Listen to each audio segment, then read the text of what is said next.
Doctor ইউনূসের উচ্চ প্রতিনিধির সঙ্গে মার্কিন উপজাতীয় নিরাপত্তা উপদেষ্টার টেলিকনফারেন্স।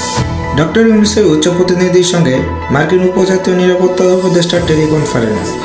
অন্তর্বর্তী সরকারের প্রধান উপদেষ্টার হাই রিপ্রেজেন্টেটিভ ডক্টর খালিলুর রহমানের সঙ্গে টেলিফোনে বৈঠক করেছেন যুক্তরাষ্ট্রের উপজাতীয় নিরাপত্তা উপদেষ্টা অ্যালেক্স ওয়ান।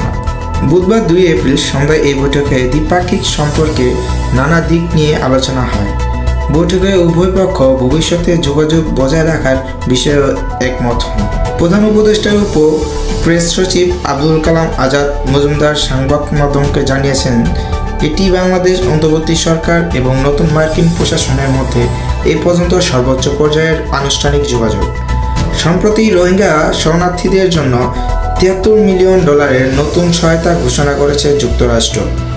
2017 সাল থেকে মার্কিন সরকার রোহিঙ্গাদের জন্য প্রায় $2.4 বিলিয়ন সহায়তা দিয়েছে। এই তহবিল জাতিসংঘের মাধ্যমে জরুরি খাদ্য ও পুষ্টি সহায়তায় ব্যয় করা হচ্ছে। মার্কিন প্রশাসন বাংলাদেশের নারী শিক্ষার্থীদের মেডেলিন অলব্রাউন অনারারি গ্রুপ ওয়ার্ড দেওয়ার সিদ্ধান্ত নিয়েছে।